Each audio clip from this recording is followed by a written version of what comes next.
Bonjour. Vous êtes trop nombreux. Merci d'être venus un lundi de vacances, des grandes vacances. Je vais vous présenter l'apprentissage par le jeu au cycle 2. Donc l'an dernier déjà, j'avais fait un atelier ici sur l'apprentissage par le jeu, mais en maternelle. Donc, étant donné que j'ai rebasculé en élémentaire cette année en changeant d'école, j'ai décidé de faire un atelier sur le cycle 2, donc du CP au CE2. Donc, apprendre par le jeu, ça permet le développement cognitif de l'enfant. Et c'est très important pour les enfants de développer et de stimuler leurs fonctions cognitives par des jeux variés. Mais surtout de cibler une ou plusieurs fonctions cognitives. C'est-à-dire que quand vous allez choisir un jeu, que ce soit un jeu de plateau, un jeu de société, que ce soit un jeu que vous créez vous-même ou que vous trouvez sur des blogs, il va falloir vraiment réfléchir à pourquoi j'utilise ce jeu et qu'est-ce que ça travaille au niveau fonctions cognitives. Vous avez donc le langage, les émotions, la sensimotricité, les interactions sociales, la mémoire à long terme, les fonctions exécutives, donc tout ce qui est raisonné, planifié, anticipé, la créativité et l'imagination, et enfin le métalangage et la métacognition. Donc tout ce qui est trouver des stratégies pour gagner et comprendre les règles du jeu. Il faut savoir aussi que de toute façon, le jeu, c'est lié au plaisir. Donc, à chaque fois que l'enfant va jouer, il va être motivé et il ne va pas avoir l'impression de travailler. Alors, quel jeu? Donc moi, en classe, cette année, durant 4 périodes, nous avons testé des jeux avec mes élèves. Donc, c'était tous les vendredis après-midi, après la récréation, pendant 3 quarts d'heure. Donc j'avais plusieurs jeux différents, des jeux coopératifs, des jeux de société, des jeux de stratégie, des jeux de plateau, des jeux de cartes, des jeux de dés, des jeux éducatifs, etc. Et en fait, on testait vraiment tout. Donc je faisais des petits groupes ou ils étaient en individuel quand c'était des smart games et ils testaient et après on revenait dessus pour savoir ce qu'ils en avaient pensé. Parfois, ça ne se passait pas comme je le voulais parce que au départ, ça a été très compliqué au niveau des règles. Alors, pas les règles du jeu, mais les règles de fonctionnement entre eux. Il y a eu beaucoup de disputes. Il a fallu leur apprendre à gérer leurs émotions parce que il y a des élèves, c'était très compliqué de perdre. Ils n'acceptaient pas de perdre, ils étaient frustrés. Donc, on a beaucoup travaillé sur ça aussi, surtout en période 1. Donc vous avez plusieurs jeux, hein. Vous avez vraiment le jeu ludique où l'enfant il va juste s'amuser et ça va rien lui apprendre du tout. Donc ça, on les utilise très peu dans nos classes, sauf le dernier jour d'école. Le jeu pédagogique, donc ça c'est une activité axée sur le devoir d'apprendre. C'est un jeu que vous allez utiliser vraiment pour apprendre quelque chose à un enfant, aux enfants, que vous allez pouvoir intégrer dans votre séquence pédagogique et vous allez vous dire voilà, ce jeu-là, il va pouvoir permettre à l'enfant de travailler sur tel objectif ou telle compétence. Et le jeu éducatif, c'est une activité axée sur les apprentissages qui permet de vérifier les acquis des élèves. C'est-à-dire qu'on va pouvoir l'utiliser en fin de séquence ou en remédiation pour ceux qui seront un petit peu en difficulté. Alors, comment les proposer en classe ? Donc on utilise beaucoup le jeu de société. Voilà, moi j'ai énormément de jeux de société dans ma classe que je détourne pour les travailler en classe, alors qu'à la base on sait très bien que c'est pas fait pour ça. Mais il y a des jeux de société qui sont vraiment très bien faits pour justement travailler des notions. Ça peut être travailler sur les tables de multiplication, travailler sur la conjugaison.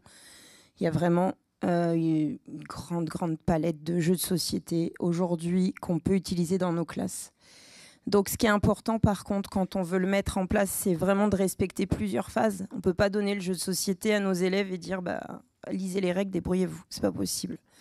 Il faut vraiment expliciter les règles du jeu et les objectifs à atteindre. Leur dire pourquoi on joue à ce jeu, qu'est-ce que ça va nous apprendre et quelles compétences on travaille.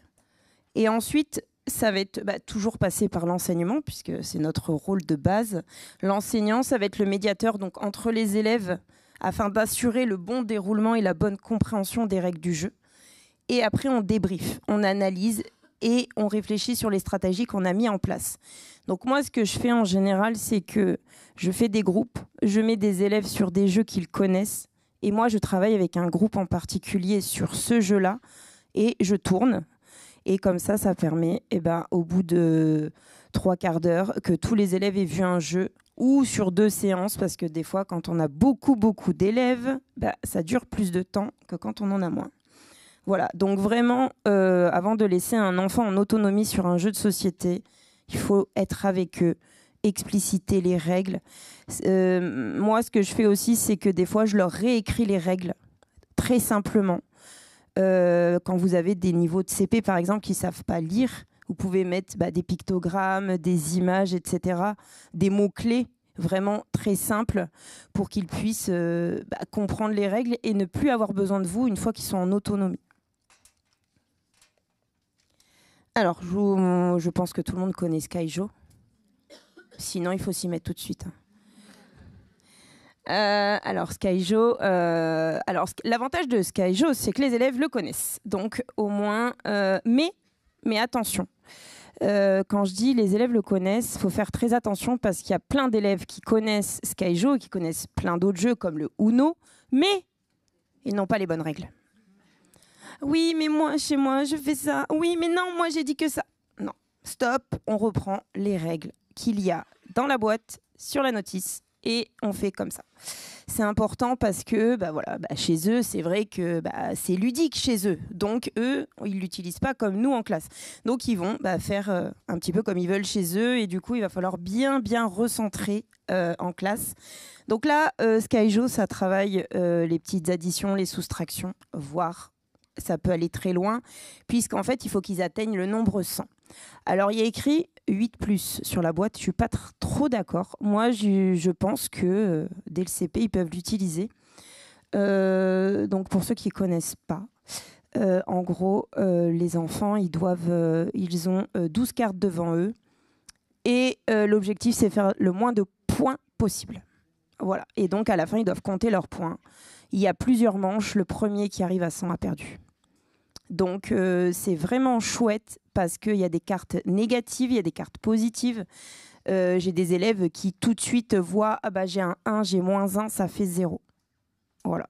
Et je trouve que déjà, quand on voit qu'il y a des enfants qui ont déjà ce mécanisme-là, c'est vraiment chouette. Donc, ce jeu-là, ça travaille les fonctions exécutives parce qu'il faut savoir trouver des stratégies, planifier, réfléchir. Le métalangage et la métacognition, les interactions sociales, les émotions et la mémoire à long terme, puisqu'ils doivent avoir mémorisé des faits numériques pour pouvoir le travailler. Et donc, ça travaille les calculs, les stratégies et aussi calculer sans support écrit. Ils doivent tout faire de mémoire, en calcul mental. Ils doivent tout calculer dans leur tête. Voilà. Donc ça, c'était un exemple parmi tant d'autres. Il y en a plein. Alors, créer des jeux. Alors, je sais qu'il y en a qui n'osent pas toujours créer des jeux pour leur classe, pour leurs élèves, parce que il faut réfléchir comment faire. Donc, moi, je me suis lancée il y a 2 ans et je commence petit à petit à faire des jeux pour mes élèves. Des fois, je les trouve très bien faits sur les blogs par les collègues. Et d'autres fois, ça ne me convient pas. Donc, je me lance et je me dis, je vais faire moi-même. Donc, on peut créer soit un jeu à des fins pédagogiques, soit à des fins de remédiation. On peut se dire, on a 5-6 élèves qui ont des difficultés sur cette notion-là. Je vais les prendre en APC et je vais les faire jouer. Déjà, ce sera moins frustrant pour eux de venir en APC. Et en plus, ils vont continuer d'apprendre et de progresser. Donc, pourquoi moi je fais des jeux de plateau moi-même ? Ça renforce leur motivation. Ils sont plus engagés dans la tâche. Ils manipulent aussi parce que, il faut le savoir, on a de plus en plus d'élèves qui ont du mal avec l'abstraction aujourd'hui. Et parfois, quand c'est un obstacle, passer par le jeu peut être important. Il faut s'adapter à chaque élève. Pareil, on a de plus en plus d'enfants à besoins particuliers dans nos classes. Moi, particulièrement, dans mon école, on a un dispositif autorégulation autiste. Et donc, tous les ans, j'ai des autistes dans ma classe. Plus les TDAH, plus d'autres élèves qui ont des difficultés. Et surtout, les jeux de société, ça développe des interactions et des échanges entre les joueurs. Ça leur apprend à coopérer, à s'entraider. Et ça, c'est vraiment important parce qu'on a de plus en plus d'élèves qui ont beaucoup de mal à ne pas se disputer, à ne pas être frustrés. Et c'est hyper important. Alors, quelles sont les étapes pour créer ce jeu? Il faut réfléchir à plusieurs choses. Le contenu, les compétences à acquérir, le dispositif pédagogique, les règles et l'organisation du jeu, s'il va avoir une histoire, un scénario, un design et un système d'incitation et de récompense. Qui va gagner? Est-ce que c'est de la coopération et donc tout le monde doit gagner contre un méchant? Est-ce qu'il n'y a qu'un seul gagnant? Voilà, faut vraiment réfléchir à tout parce que c'est important que l'élève comprenne dès le départ où il va et ce que ça va lui apporter lui au final. Alors ça, c'est des jeux que moi j'ai fait cette année. Pour la conjugaison, j'ai décidé de faire un tableau à double entrée. Avec ça travaille la production d'écrit et la conjugaison des verbes du premier groupe au présent. Donc, on lance le dé, ils doivent choisir le sujet, ils relancent le dé, le verbe qu'ils doivent conjuguer avec le sujet, et ensuite ils relancent le dé et ils doivent associer le complément. Des fois, ça peut faire des phrases très très drôles. Parce que, je sais pas, mamie Jacqueline mange dans le jardin. Mamie Jacqueline mange sur la toiture. Voilà, bref. Donc en plus, ça les fait rire. Voilà, c'est vraiment, ils prennent vraiment plaisir à le faire. Moi, j'ai pu les mettre en autonomie sur ce jeu-là. Je leur ai présenté au tableau, je leur ai expliqué ce qu'il fallait faire. J'ai été éventuellement voir ce qu'ils faisaient, mais vraiment, ils se sont pris au jeu. Ils l'ont fait. Bon, je dis pas qu'ils ont conjugué bien du premier coup, mais ils étaient dans la tâche et c'est ce qui est le plus important au départ. Ensuite, le deuxième jeu, c'est des mathématiques. Donc là, j'ai fait, ça s'appelait le nombre mystérieux. J'ai fait 3 niveaux. Donc, c'est un petit peu le nombre mystère.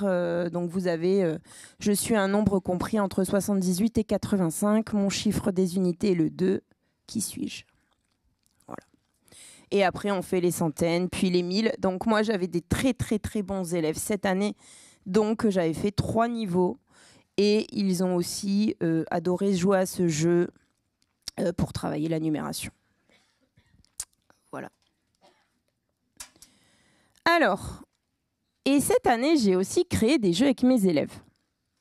Alors, au niveau informatique, ils ne l'ont pas fait eux parce que c'est moi qui l'ai plus fait parce qu'on n'avait pas beaucoup d'ordinateurs, c'était compliqué.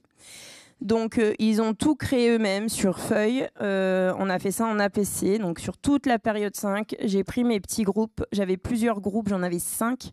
Et ils ont créé eux-mêmes leur jeu. Voilà. Donc, je leur avais fait une petite fiche d'aide au départ où il y avait écrit le nombre de joueurs, le titre du jeu, la compétence qu'ils voulaient travailler. Et j'étais assez surprise. Ils ont tous voulu travailler sur les maths. Pas mal. Et les multiplications, attention. Donc voilà, donc j'ai fait des groupes en APC, ils ont rempli leurs fiches, je les ai accompagnés tout le long. Et l'objectif aussi, c'était de présenter leur jeu aux copains et de les tester en classe. Malheureusement, ça n'a pas pu se faire parce que l'année est passée trop vite. Donc j'étais très déçue de ne pas pouvoir finaliser ce projet, mais je compte le remettre en place l'an prochain et le démarrer un petit peu plus tôt. Donc voilà, voici un exemple d'un jeu, d'un groupe. Ils étaient 8. Donc, alors, ce qui était intéressant, c'est qu'on est parti sur quelque chose qu'ils aiment. Donc eux, ils sont partis sur Brawl Stars. Voilà, alors moi, j'y connais absolument rien en jeu vidéo. Mais eux, ils adorent ça. Donc, on est parti sur un jeu qu'ils aimaient. Et donc, ils m'ont expliqué un petit peu le jeu. Ils m'ont dessiné. Alors, ce plateau-là, c'est moi qui l'ai fait sur l'ordinateur. Mais c'est eux qui avaient tout dessiné et tout pensé à l'avance. Donc là, toutes les cases... Attendez. Toutes les cases là où il y avait des buissons, normalement, donc, devaient être recouvertes. Voilà, pour les lever et que l'on découvre au fil du temps. Donc il y avait des jetons, ils pouvaient se déplacer comme ils voulaient. Il y avait des cartes duel, donc pour toutes les cases duel, avec donc des multiplications x10, x100, x1000. Et ils sont partis très loin. Et voilà. Donc il y a eu plusieurs autres jeux de créer avec des marques de voitures. On a eu Kirby. Voilà. Donc ils avaient pensé à faire plusieurs plateaux. Ils ont vraiment fait des choses exceptionnelles et c'était tellement, comment vous dire, tellement intense et tellement gros que on n'a pas eu le temps de finir. Donc là, c'était pour travailler l'étape de multiplication de 2 à 5 et les procédures apprises pour multiplier par 10, 100 ou 1000. Voilà. Donc il y avait aussi des points étoiles, on pouvait gagner ou perdre des points étoiles et les cases mystères. Voilà. Donc franchement, ils m'ont épaté sur ce coup-là parce que je pensais pas qu'ils auraient autant d'imagination. Mais là encore, on a travaillé la fonction cognitive, créativité, imagination. Et ils m'ont épaté. Et franchement, oui.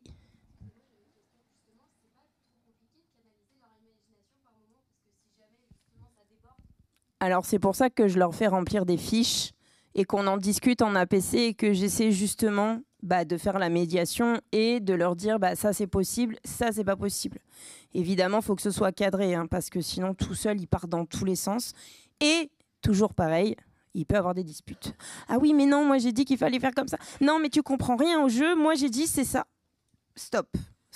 Donc là, j'arrête tout, je leur dis alors attendez, qu'est-ce que tu veux faire toi et toi qu'est-ce que tu veux faire? Est-ce qu'on peut pas trouver un compromis? Faut vraiment, voilà. Ils sont encore jeunes, ils ont 7-8 ans. Si vous faites ça en CP, ils ont 5-6 ans. Enfin, à tout niveau, on peut créer des jeux, même en maternelle. Mais voilà, il faut que ce soit cadré. Quand ils sont plus grands, après, c'est différent. Je pense qu'en CM, ça doit se gérer différemment. Alors, je vous conseille, si vous ne connaissez pas encore, l'ouvrage de Monsieur Mathieu. Vous l'avez en cycle 2 et cycle 3 avec plein de fiches toutes prêtes avec déjà les compétences, les objectifs, etc. des différents jeux. Voilà, j'en avais déjà parlé l'an dernier. Et vous avez aussi le site Canopé, apprendre par le jeu. Là, sur ce site-là, alors là, j'ai pris Rush Hour par exemple, parce que moi, j'adore les smart games, mes élèves aussi. L'inconvénient des smart games, c'est que ça se joue individuellement. Donc, il faut en avoir une quantité suffisante. Et donc là, ils vous mettent le niveau, le nombre de joueurs, la mise en place, la durée, le but du jeu, le temps. Ils vous mettent tout. Et là, vous avez aussi les apprentissages visés, les points de vigilance, les adaptations possibles avec les variables de didactique, les prolongements et des jeux similaires. Et il y en a énormément sur leur site Canopé. Merci.